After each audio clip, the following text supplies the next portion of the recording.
आज बद्दी बरोटीवाला नालागढ़ में अगर आप जाएंगे, एक कबाड़ तो एक बहुत बड़ा एक महकमा ही बन गया है। और उस महकमे का संचालन कहां से हो रहा है? एक छोटी सी जेसीबी भी किसी की लगानी होती है तो एक ही जगह से आदेश होते हैं, एक ही घर से आदेश हो रहे हैं। ये सबसे बड़ा चिंता का विषय वहां पर बना हुआ है। इसलिए हम इस बात को कह रहे हैं, बड़ी बड़ी इंडस्ट्री वहां से पलायन कर चुकी हैं। कुछ एक इंडस्ट्री ने सामान समेट करके जाने का मन तय कर दिया है। और एक तरफ से मुख्यमंत्री कहते हैं कि हम प्राइवेट सेक्टर की इन्वेस्टमेंट को अट्रैक्ट कर रहे हैं। मैं दुबई गया था, मेरा इंडस्ट्री मिनिस्टर भी दुबई गए थे। आखिर दुबई गए तो मिले किससे? वो हम भी गए थे दुबई, लेकिन हमारा सुबह से शाम तक का जो कार्यक्रम था वो एक एक मिनट का, एक एक पल का जो शेड्यूल था, और वो सारा मीडिया की नज़र में था। हमने वहाँ पर इन्वेस्टर्स मीट की और उसके बाद लोगों के साथ जो इंडस्ट्रियल सेक्टर में आने के लिए मन बना रहे थे उनके साथ इंटरेक्शन किया 1 to 1।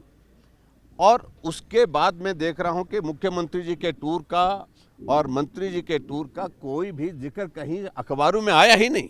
ये आज फिर से हमने इस बात को लेकर के जो इंडस्ट्रियल सेक्टर में वहाँ पर जिस तरह से लूट चली है, एक दहशत का एक माहौल बना है, उस माहौल की वजह से पूरी इंडस्ट्री जो है पलायन करने के लिए विवश हो रही है। ये हिमाचल प्रदेश के लिए बहुत बड़ी चिंता का विषय है।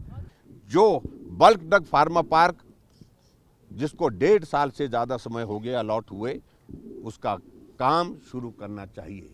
मेडिकल डिवाइस पार्क, वहाँ ठेके किसको दिए जाए, मिट्टी का ठेका किसको दिया जाए, जेसीबी किसकी लगाई जाए, डंगा किससे लगाया जाए, इन सारी चीज़ों पर ही काम चल रहा है।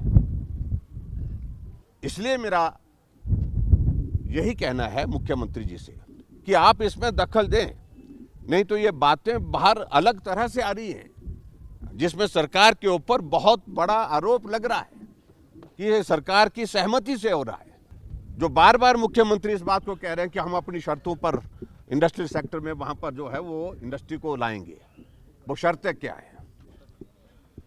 जो MOU हो चुका है, जिन इंडस्ट्री के बारे में बिडिंग हो करके वो सैंक्शन हो गई है, काम जमीन पर करना है, उसमें कौन सी शर्तें लगाना चाह रहे हैं आप? और शर्तें वही हैं, हट फिर करके बात वही आ रही है। उनके साथ, मुख्यमंत्री जी के साथ कुछ नेता इस प्रकार से शामिल हो गए हैं कि इस प्रकार की शर्तें लगाओ ताकि इंडस्ट्रियलिस्ट जो है आए हमारे पास, और आने के बाद हम अपनी कंडीशन उनके पास रखें, उनके सामने रखें, और सामने कंडीशन रखने के बाद फिर उसके बाद जो है उनकी बात सुननी है, माननी है, लगानी है, नहीं लगानी है, उस बात पर निर्णय करेंगे। मैं समझता हूँ ये बहुत दुर्भाग्यपूर्ण है।